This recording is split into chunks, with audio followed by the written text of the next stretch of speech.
오늘은 원불교 4대 경축일 중 하나인 법인절입니다. 원불교 1년에 4번의 큰 경축 행사가 있는데 오늘이 그 중에 한 번이에요. 앞서 법인절 영상에서 보셨듯이 우리 원불교 교조이신 소태산 대종사께서 저 오른쪽에 사진 있으시죠? 1916년 큰 깨달음을 얻으신 후에 파란고의 일체 생명을 낙원세계로 인도할 완전 무결한 새 시대의 새 종교를 열겠다라는 포부로 원불교를 열으셨습니다. 대각 3년 뒤 1919년 3월에 신신 깊은 9 제자를 데리고 100일간 간절한 기도를 시작하셨어요. 이 원불교 법인 기도의 내용이 뭐였어요? 이 주보 윗면에 있습니다. 다 함께 읽어보세요. 모든 사람의 정신이 물질에 끌리지 아니하고 물질을 사용하는 사람이 되어주기를 기도하자. 오직 세상과 인류를 위해 간절히 기도하시던 어느 날 100일을 간절히 기도했는데 그러던 어느 날 대종사님이 제자들을 향해서 우리가 이렇게 열심히 기도하는 게 참 창생을 위해서 기도하는 게 대단하지만 그 정성이 하늘에 미치기에는 부족하다 라고 하시면서 창생을 위해서 목숨을 바칠 수 있겠냐라고 질문을 해요. 그랬더니 그 9 제자들이 뭐라고 하셨어요? 네, 그러겠습니다라고 한 목숨 바쳐서 온 인류가 구원이 된다. 내 목숨과 이 온 세상 인류의 행복을 바꿀 수 있다면 내가 내 목숨 내놓을 수 있으신 분 계신가요? 손 들어보세요. 이거 당연하게 내놔야 되는 거 아니에요? 저 같으면 내놓겠어요. 정말 그게 확실하다면. 이 대종사님과 제자들이 네, 그러겠습니다. 당연히 기꺼이 내놓겠습니다라고 하고 이제 마지막 하늘을 감동시킬 기도를 하기 위해서 단도를 하나씩 챙겨서 이제 그날은 기도를 하고 이제 자결을 하기로 한 거예요. 그러면서 내가 이 창생을 위해서, 인류를 위해서 죽어도 여한이 없다라는 사무여한이라는 글씨를 써놓고 거기에 백지장으로 인주를 찍지 않고 쫙 지장을 찍은 다음에 기도를 향해 가려고 하는데 세상에 그 백지가 혈인으로 변한 거예요.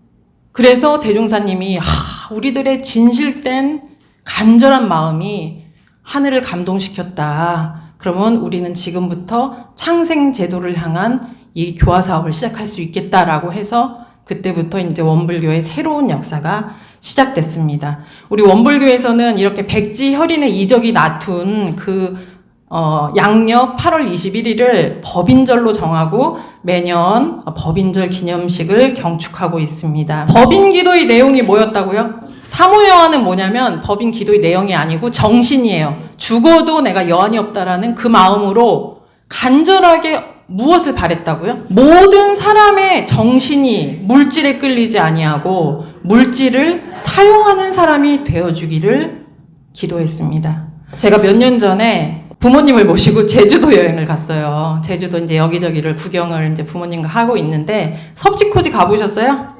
섭지코지 되게 멋있잖아요. 이렇게 촥 억새가 막 억새 같은 막 그런 갈대가 촥 있으면서 바람이 그냥 살살살살 불면서 막 영화 같은 풍경을 걷고 있는데 저쪽 빈터에 말 한 마리가 있고 어떤 할아버지가 거기 말 옆에서 꾸벅꾸벅 졸고 계시는 거예요.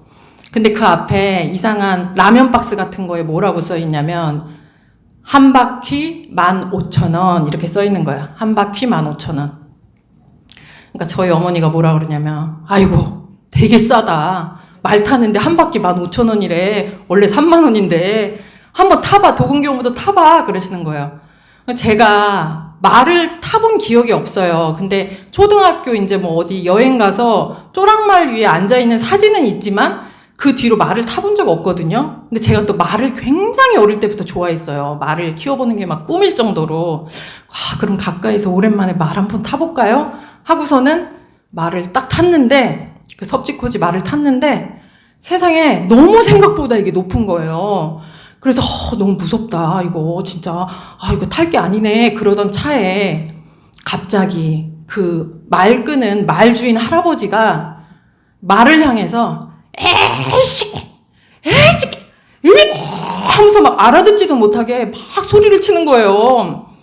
그래서 제 입장에서 볼 때 여기 말머리가 있고 여기 할아버지 머리가 있는데 이 할아버지가 말을 향해서 이 새끼 저 새끼 막 하면서 막 화를 너무 내시는 거예요. 그래가지고 너무 무서운 거예요. 안 그래도 무서운데 만약에 이 말이 너무 화가 나서 아빠를 들고 힝 하면은 나는 도대체 어떤 포즈로 낙마를 해야 되나, 막 낙법을 어떤 걸 써야 되나, 막 이런 거 생각을 하면서 너무너무너무 무섭게 타고 가고 있는데 이제 한 중간쯤 돌았어요. 제가 아주 조심스럽게, 할아버지가 계속 화를 내요, 가는 도중에. 그래갖고 너무너무 무서워갖고 중간에 할아버지한테 저기요, 죄송한데요, 왜 그렇게 말한테 화를 내시는 거예요? 제가 그랬어요. 그때 그 할아버지가 뭐라고 하시냐면, 이놈의 새끼가 응? 무거운 사람이 타면 갈 생각을 하네요, 이러고. 그리고 제가 덜덜덜덜 떨면서 도착을 했는데 저희 어머니는 그 사정도 모르고 한 바퀴 더 타라는 거예요. 싸니까 이 기회가 없다고. 제가 그랬어요. 평생 이제 나는 말 탈 일은 없습니다. 이게 끝이에요. 오늘이 끝이에요. 오늘 끝. 이제 그러면서 이제 섭지코지 구경을 하는데 드는 감상이, 이 말과 할아버지의 모습이 살아있는 경전이구나라는 생각이 들었어요. 이 말과 할아버지 중에서 누가 주인이에요? 에? 할아버지가 주인이다. 이거 어려운 문제예요, 이거? 말이 주인이다. 에? 할아버지가 주인입니다. 할아버지가 말을 우선은, 그게 야생만 하면 또 다른 문제지만 지금 같이 살아가는 입장에서는 할아버지가 주인으로서 말을 보살피고 지금 키워주고 있잖아요. 할아버지가 주인이에요. 그런데 누가 주인 역할을 하려고 하고 있어요? 말이 주인 역할을 하려고 자기 멋대로 내키는 대로 하려고 하고 있어요. 주인이 주인 역할을 제대로 못하고 종이 지 멋대로 살게 된다면 이 둘의 미래는 어떻게 될까요? 돈 벌어먹고 살겠어요? 예?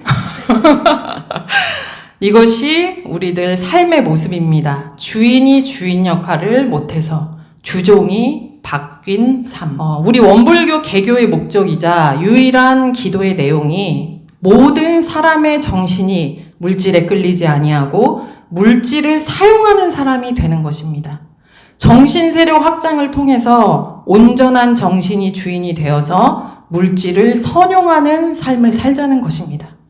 여기에서 중요한 단어 두 가지가 나와요. 정신과 물질. 우선 정신이라는 것은 뭐예요? 네, 정신이 뭘까요? 정신이라는 게 뭐예요? 사람 마음이 정신인가요? 정신이 뭐예요? 정신. 백과사전에 뭐라고 나와 있냐면 육체나 물질에 대립되는 마음, 사물을 느끼고 생각하며 판단하는 능력을 정신이라고 한대요. 그러면 정신이라는 것이 지금 어디에 있어요? 어디에? 어디? 마음이라는 게 뭐예요, 도대체? 마음이라는 게 보이지가 않잖아요. 그러니까 어디에? 어떤, 지금 뭐가 내 정신이에요? 지금, 그렇죠. 그것도 맞는 말씀이세요. 지금 내가 이렇게 움직이고 있잖아요, 제가. 무엇이 들어서 이게 움직이고 있어요? 예? 정신이 들어서 움직이고 있는 거예요. 지금 제가 바라보고 있죠? 저 한번 바라보세요. 지금 누가 바라보고 있어요, 저를? 지금 저를 보고 있죠? 누가 보고 있어요? 예? 내 눈이 보고 있잖아요. 그런데 눈을 통해서 지금 저를 바라보고 있는 그거. 저를 인식하고 있는 그거. 그리고 우리가 바라본 즉즉 아이고 좋네, 나쁘네, 이쁘네, 밉네, 아이고 시원하네, 춥네, 막 이렇게 판단하게 되죠? 판단하는 그것. 그것이 정신입니다. 정신. 우리가 가지고 있는 정신. 무엇이 들어서 지금 우리가 이렇게 보고 듣고 느끼고 있는가. 보는 족족 이렇게 알아차리는 그것이 무엇인가.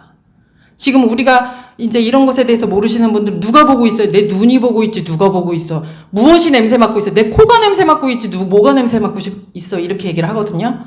정신이라 하는 것은 눈을 통해서 지금 사물을 인식하고 있는 그거. 그것을 우리가 알아차려야 돼요. 이게 정신이에요.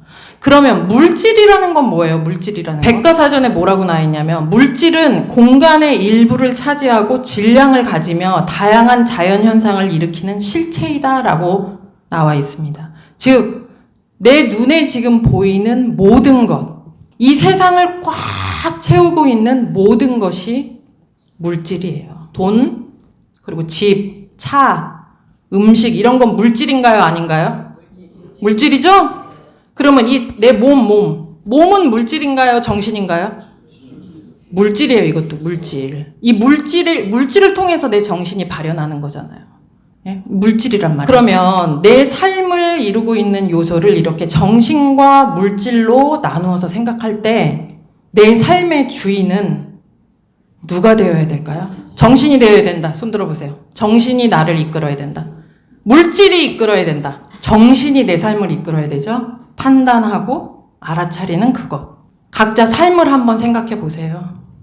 정말 나는 내 정신이 내 삶의 주인이 되어서 나를 잘 이끌어가고 있는지, 아니면 이미 물질의 노예가 돼서 늘 물질에 끌려다니는 삶을 살고 있는 것은 아닌지. 어떤 상태세요? 제가 며칠 전에 명지에 CGV 영화관을 갔어요. 어떤 교무님이랑. 근데 세상에 그 명지 영화관, 제가 한번 나중에 좋은 영화 생기면 우리 교도님들, 어르신들 모시고 한번 갈라 그래요. 그 명지 영화관은 전관이 다 리클라이너 의자예요. 리클라이너 의자라는 게 무슨 뜻이냐면 이렇게 띡 하면은 허리부터 쫙, 다리부터 쫙 이렇게 쫙 펴지면서 편안하게 누워지는 그런 이만큼 큰 의자에 앉아서 영화를 보는 거예요. 거기 앉아 있는데 세상에 야, 이게 꿈이냐 생시냐? 여기가 천국이네 하는 생각이 제가 들더라고요. 2시간 넘게 누워서 영화를 보는데 하나도 피곤하지가 않아요. 제가 이 편한 맛을 봤는데 앞으로 앉아서 영화 볼 수 있을까요? 앉아서 영화 보고 싶겠어요?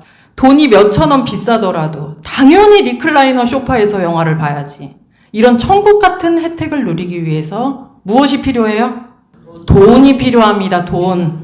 돈의 수준에 따라서 이렇게 삶의 질이 달라지는 것은 누구에게나 쉽게 훤히 보이기 때문에 우리들이 다들 돈 하고 살아가고 있어요. 건강에 대해서도 눈에 훤히 보이죠? 돈이 많으면 뭐해? 아이고 병 걸려서 들어앉으면 그 돈이 다 무슨 소용이야. 그냥 집에서 움직이지도 못하고 사는데 리클라이너 영화관이 있으면 무슨 상관이야. 육신이 건강한 사람과 병든 사람의 삶의 차이가 눈에 훤히 보이기 때문에 육신 건강을 유지하는 법에 대해서 이야기를 하면 다들 귀가 어떻게 돼요? 쫑긋해집니다. 막 다른 일 하다가도 고개가 돌아가요. 저기서 무슨 얘기하나 이렇게. 요즘 성형외과가 문전성시를 이룬대요. 성형외과, 피부과 막 이런 데가. 저번에 대상포진 걸려갖고 피부과를 갔는데 순서를 그냥 대기를 할 수가 없어요. 너무 성형하러 오신 분들이 많아가지고. 왜 다 명예를 얻으려고 해요? 공심으로 이 집단을 위해서, 창생 구원을 위해서, 인류에게 유익을 주기 위해 명예를 얻으려는 사람 몇 명이나 있을까요? 내가 소유한 물질, 그런 외모, 명예 이런 것에 따라 나에게 돌아오는 대우와 혜택이 달라진다 라는 것이 훤히 보이기 때문에 나도 그런 대우를 받을 거야. 나도 리클라이너 영화관에서 영화 볼 거야. 물질에 대한 욕심이 저절로 생겨나게 되고 우리의 정신은 그 욕심을 따라 물질을 채우기 위해 전력 질주를 하게 됩니다. 요즘 시대를 보면 그야말로 물질이 개벽됐잖아요. 그렇죠? 다들 이건 인정하시죠? 보면서도 믿기지 않으시죠? 물질이 개벽되니까 좋으신가요? 엄청 좋죠. 물질 개벽되니까 엄청 좋아요. 서울에서 부산까지 3시간도 걸리지 않고 올 수 있어요.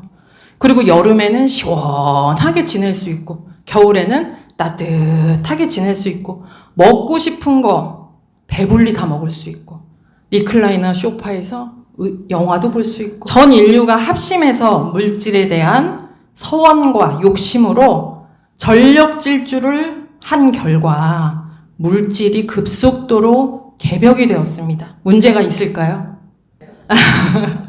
전 인류가 과학 발전에 올인한 결과 물질은 놀랍도록 개벽이 됐지만 우리 인류의 정신은 극도로 쇠약해졌어요. 물질의 노예 생활을 면치 못하고 늘 물질에 끌려다니는 생활을 하게 된 것입니다.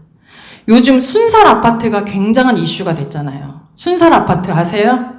아파트를 지탱해주는 철근이 없는 아파트를 순살 아파트라고 해요. 철근이 없어요, 그 아파트에는. 그러니까 와르르 무너져 버려요. 아파트에 철근이 왜 없어요? 어떻게 하다 없게 됐어요? 예? 누군가가 철근을 빼먹었기 때문에. 상식적으로 생각할 때 이게 가당키나 한 일일까요? 1층 단독주택도 아니고 20층, 30층, 40층 되는 아파트에 철근을 누락시킨다니 이건 너무 위험하고 무서운 일이잖아요. 예? 왜 이런 기막힌 일들이 일어나게 될까요? 왜 이런 일이 일어나요? 물질, 철근이 부족해서죠, 우리나라에? 우리나라에 철근이 부족하죠? 물질이 부족해서죠? 정신 세력이 약화된 결과입니다. 정신 세력이 약화된 결과. 우리가 정신 세력이 약화된 그 결과에 대해서 세 가지 방면으로 생각해 볼 수가 있어요. 세 가지 방면. 첫째는 지혜의 힘이 있는가, 둘째는 자주의 힘이 있는가, 셋째는 실행의 힘이 있는가예요. 첫째, 지혜의 힘이 나에게 있는가. 철근을 누락시키면 절대 안 된다. 굉장히 위험한 일이다. 아파트가 무너지게 될 수도 있다. 나중에 다 어차피 들키게 된다. 이것을 모르는 사람이 있을까요? 모르는 사람이 있어요, 없어요? 있어요. 있어요. 놀랍지만 있어요.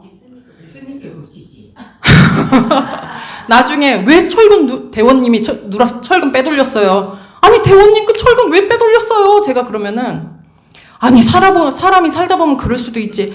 다들 당연하게 몰래 빼먹는데 왜 나만 가지고 그래요? 내가 재수 없어서 걸린 거지. 그럴 수도 있지. 도리어 억울해하고 큰 소리를 칩니다. 왜 그러는 걸까요? 어떻게 하면 그럴 수 있을까요? 제가 예전에 교무가 되기 전에 이제 교학과 학생들하고 왠지는 모르지만 강남역을 한 5명이 자가용을 타고 가고 있었어요. 그 중에 이제 한 명이 운전을 하고 있는데 남자 교우가 운전을 하는데 막 강남역 부근을 막 가다가 갑자기 어느 차가 샥 끼어드는 거예요. 그러니까 갑자기 팡팡팡. 근데 그 운전하던 그 교우가 엄청 평소에는 순한 분이거든요. 너무 순하고 유한 분이에요. 근데 차가 탁 끼어드니까 갑자기 팡팡팡팡팡팡 하면서 막 운전 똑바로 하고 막 이러는 거예요. 그래갖고 제가 어머 너무 깜짝 놀랐어요. 그래갖고 또 이제 가는데 좌회전을 해야 되는 거예요. 좌회전. 근데 모르고 이쪽 차선을 탄 거예요. 그러니까는 뿅 하고 자기가 끼어들었어요. 그러니까는 거기서 오던 차가 우리 차를 향해서 팡팡팡팡 하면서 난리가 났어요. 그랬더니 이 운전자가 뭐라 그래요? 아, 진짜 운전 그렇게 할 수도 있지. 되게 뭐라고 하네. 제가 그게 잊혀지지가 않아요. 이게 우리 중생들의 어리석음입니다. 남의 문제에 있어서는 그러면 안 되지. 그 시비를 훤히 알지만 자신의 문제에 대해서는 가려져 버려요. 우리 보이스피싱 전문적으로 사기치는 분들 있잖아요. 예? 그분들 매일 하는 고민이 뭐예요? 어떻게 하면 더 완벽하게 상대를 속일까? 이거 고민하고 살잖아요. 그런데 그분들이 전세 사기친 사람들 보면 뭐라 그래요? 와, 인간이 어떻게 그럴 수가 있어. 양심 좀 있어라. 왜 이렇게 어리석은 상태가 되었을까? 예? 왜 이렇게 어리석은 상태가 됐어요? 그 어리석은 사람들은 태생부터 존재 자체가 어리석기 때문이죠. 예? 우리 모두의 정신은, 자, 저를 보세요. 이 보고 있는 그것, 아는 그것, 살아있는 그 영지, 그것은 우리 모두가 똑같습니다. 부처님의 정신이나 우리 중생의 정신이 똑같아요. 그러나 아무리 태생이 똑똑하게 태어난 사람도 진리를 탐구하고 지혜를 얻으려는 어떤 노력이 없이 긴 시간 외부 환경에 끄달리면서 돈 하면서 생각이 흐르는 대로 이 생각, 저 생각, 이래야 돼, 저래야 돼, 여러 편견과 고집 속에 살다 보면 그 밝은 정신이 내 고집과 편견에 꽉 묵혀서 그 빛을 잃게 되는 것입니다. 이것은 학벌이나 지식의 유무와는 별개의 문제예요. 지혜가 없다는 것은 깜깜해졌다는 것입니다. 무엇이 옳은 선택인지, 무엇이 그른 선택인지, 동서남북 그 방향을 찾을 틈이 없이 오직 자신의 입장과 자신의 시각과 자신의 생각으로 머리가 꽉 차 있어요. 이것이 정신 세력이 약화된 현상입니다. 지혜가 부족해서 어리석은 판단과 선택으로 스스로 죽을 길로 드는 사람들이 얼마나 많을까요? 이 세상에. 두 번째는 나에게 욕심을 자유할 힘이 있는가? 철근을 누락시키면 절대 안 되는 것이다. 이것을 정확히 알고 있어요. 절대 나는 그런 짓을 하면 안 돼. 옳은 것, 그른 것, 12이해를 정확히 알고는 있어요. 그런데 철근을 띵까면 너무 쉽게 내 주머니를 채울 수 있고 부귀영화를 누릴 수 있다. 쥐도 새도 모르게 할 수 있을 것 같다. 이렇게 한 생각, 욕심이 생겼을 때 그 욕심을 이겨낼 힘이 나 자신에게 있는가? 있으신가요? 있으세요? 삶을 살아가면서 누구나 욕심이 생길 수 있습니다. 저도 시시때때로 욕심이 생겨요.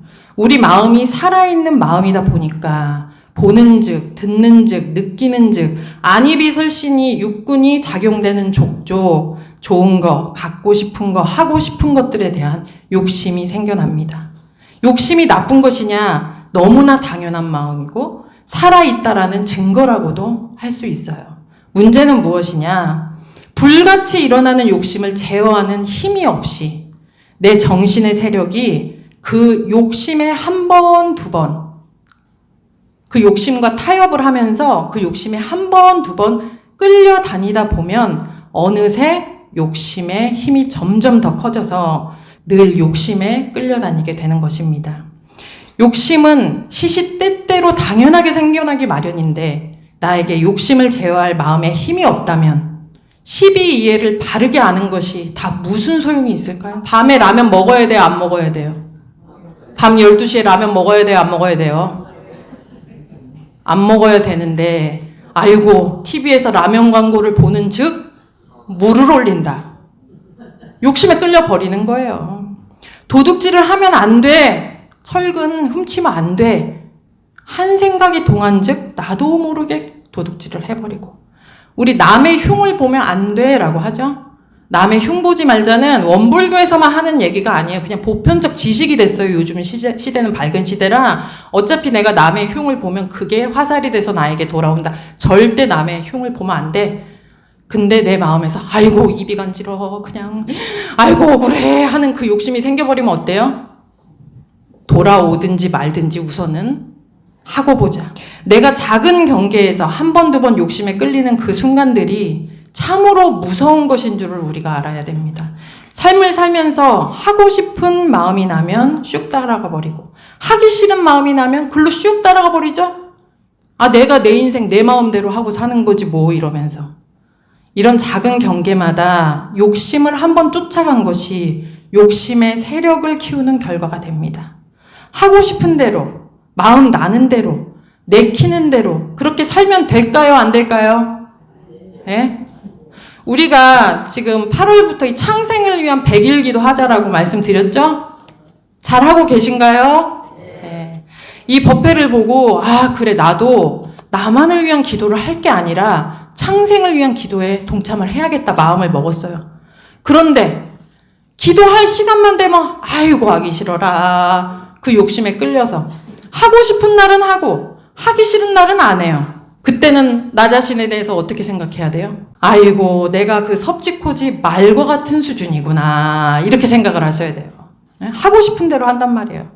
욕심을 제어하는 자주력이 부족해서 순간적으로 일어나는 욕심을 제어하지 못해서 패가망신하는 사람들이 얼마나 많을까요? 이 세상에. 세 번째는 나에게 실행하는 힘이 있는가입니다. 철근을 누락시키면 절대 안 되는 것이다. 이걸 정확히 알고 부귀영화를 누릴 욕심이 특별히 없어요. 지금 삶에 만족을 하고 있어요. 욕심이 크게 없어요.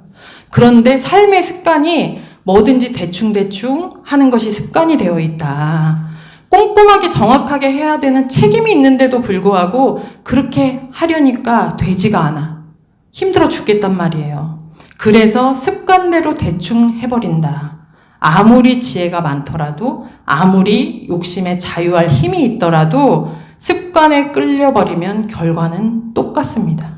이상 이렇게 진리를 탐구하여 얻게 되는 지혜의 힘, 수양을 통해서 욕심에서 자유하는 자주의 힘, 바른 실행을 연습하는 실행의 힘, 이것을 원불교에서는 정신의 3대력이라고 합니다. 따라해보세요. 3대력. 3대력.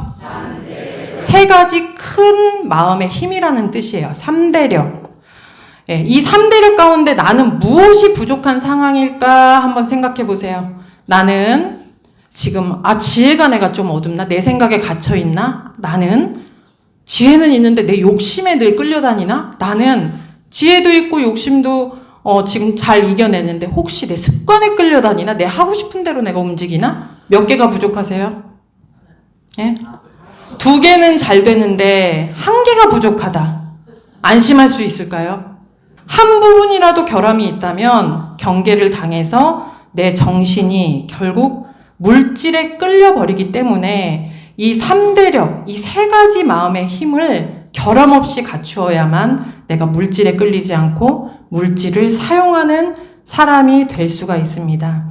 소태산 대종사께서는 108년 전에 지금 물질 문명은 그 세력이 날로 융성하고 물질을 사용하는 사람의 정신은 날로 쇠약하여 개인, 가정, 사회, 국가가 모두 안정을 얻지 못하고 창생의 도탄이 장차 한이 없게 될 것이다. 미래를 예측하셨어요. 지금 어떤가요? 요즘 시대 어떤가요? 요즘 뉴스를 보면 정말 기가 막히고 믿기지 않는 여러 사건들이 발생하고 있습니다. 시도 때도 없이 칼부림 사건이 유행처럼 번져나가고 있고 전세 사기, 보이스피싱 이런 사기 사건은 그냥 일상이 돼버렸고 지난주에는 백주대낮에 신림동 관악산 둘레길에서 성폭행 사건이 일어나서 그 피해자가 결국 사망을 했어요. 이게 얼마나 무서운 일일까요? 안심하고 살 수 있나요? 개인, 가정, 사회, 국가가 모두 안정을 얻지 못하고 창생의 도탄이 한이 없게 된 원인이 무엇인가? 무엇 때문에 그래요? 사람의 정신이 물질을 사용하지 못하고 물질에 끌려다닌 결과입니다. 물질을 향한 어리석음에 끌리고 욕심에 끌리고 습관에 끌렸기 때문이에요. 많은 사람들이 오직 돈 하면서 살아가고 있지만 이 정신의 3대력을 갖추면 모든 의식주가 나를 쫓아오게 된다라고 했어요. 내가 돈을 쫓아가는 것이 아니라 모든 부귀영화가 이 3대력을 내가 갖추기만 하면 나를 쫓아온다라는 거예요. 3대력이 부족하기 때문에 부귀영화를 누리던 사람도 순식간에 망해버리는 것입니다. 그런데 세상에 많은 사람들이 이 이치를 모르기 때문에 아파트 평수 늘리기 위해서는 너도 나도 목숨을 걸고 살면서 내 삶의 근간이 되는 정신 세력의 확장을 위해서는 일주일에 1시간 교당 오는 것도 힘들어하는 것이 사실입니다. 소태산 대종사께서 원불교를 세상에 연지 108년이 지났습니다. 지금으로부터 108년 전 원불교 개교 당시에는 밥 한 번 실컷 먹어보면 소원이 없겠다. 먹고 사는 문제가 가장 큰 문제라고 할 정도로 너무 가난한 시절이었어요. 이런 시절에 소태산 대종사께서 물질이 개벽되니 정신을 개벽하자라고 하시며 정신 세력을 확장하자, 온전한 정신으로 물질을 선용하는 삶의 주인이 되어야 된다라고 하셨을 때 만약에 그때 제가 있었다면 저라면 말대꾸를 했을 것 같아요. 아니 대종사님, 먹고 살기도 힘들어 죽겠는데 밥 한 번 실컷 먹어보는 게 소원인 상황에 무슨 정신개벽 운운하세요? 라고 했을 것 같아요. 저라면. 대종사님이 미신을 앞세워서 복받게 해줄게, 천국 가게 해줄게, 부자 되게 해줄게 이렇게 교화하신 게 아니잖아요. 그런 미신을 철저하게 타파하셨어요. 그건 미신이다, 기복이다라고 하면서 바른 신앙과 수행길로서 내 정신 세력을 확장해서 이 3대력을 갖춰나가야 된다. 오직 이것으로 교화를 하셨단 말이에요. 그 배고픈 시절에 대종사님의 이런 말씀을 알아듣고 함께 힘을 모아서 정신개벽을 향한 염원과 적공을 함께 하신 분들이 계셨다는 것이 저는 진짜 그 어떤 기적보다 더 대단한 일이라고 생각합니다. 소태산 대종사께서 법인 기도를 마치시고 뭐라고 말씀을 하셨냐면, 그대들은 각자의 마음에 능히 천의를 감동시킬 요소가 있음을 알아야 될 것이며 각자의 몸에 또한 창생을 제도할 책임이 있음을 항상 명심하라 하셨어요. 어떤 책임이 있다고요? 우리에게는? 창생을 제도할 책임이 있음을 명심하라 하셨습니다. 명심하셨나요? 예. 우리가 창생 제도의 책임이 있다 할 때 이 세상에 제도해야 되는 한 명이 있다면 내가 누구를 책임져야 될까요? 예. 나 자신을 책임져야 됩니다. 지금 여기에는 사회적으로 성공하신 분도 계시고 난 별거 없어 하시는 분도 계실 수도 있어요. 대종사님 그때 제자들, 창생 제도를 위해서 힘쓰셨던 그 제자들은 특별한 성공한 사람들이었나요? 그냥 지금 지도의 점으로 나타나 있는 시골에 그냥 가난한, 무식한 그런 농부들이었어요. 그분들이 이 대종사님 정신개벽에 대한 서원에 마음을 합하고 결국에는 정신의 3대력을 얻어서 성인으로 거듭나셨습니다. 우리도 할 수 있습니다. 서원을 크게 가지세요. 내가 내 일신, 내 가족만을 위해서 아둥바둥 살 것인가? 아니면 인류의 진급을 위해서 기여하는 삶을 살 것인가? 어떤 삶을 살고 싶으세요? 1번 손 들어보세요. 나는 그냥 내 먹고 사는 것만 잘 할게요. 그냥 손 들어보세요. 다 이해해요. 진짜. 그냥 먹고 사는 것도 지금 힘들어요. 나 위해서 살게요. 손 들어보세요. 그러면 내가 조금 작게나마 창생의 우리 인류의 정신개벽을 위해서 제가 작은 힘이나 보태는 그런 삶을 살면 좋겠습니다. 손 들어보세요. 자, 손 드신 분들 지금 다 찍혔습니다.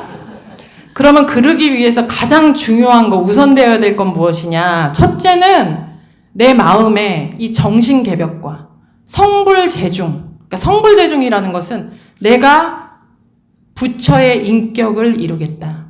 그냥 우리 사람이 다 똑같은 사람인 것 같지만 그 격이 다릅니다. 인격이 달라요. 그런데 내가 내 인격을 진급시키겠다라는 그 서원을 꼭 세우셔야 되고, 두 번째는 우선 나 자신이 물질에 끌리지 않고 물질을 사용하는 사람이 될 수 있도록 이 3대력 갖추는 공부에 내가 힘을 써야 되겠다라는 서원을 꼭 세워주시기 바랍니다.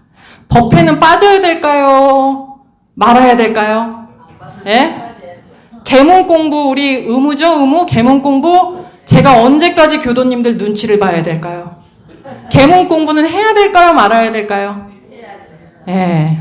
교당에 오면서도 2년이 됐으니까 내가 그냥 다닌다. 종교를 위한 종교 생활은 절대 하지 마십시오. 종교를 위한 종교 생활을 하지 마세요. 뭐 하자는 것인지 그 목적을 정확히 알으셔야 돼요.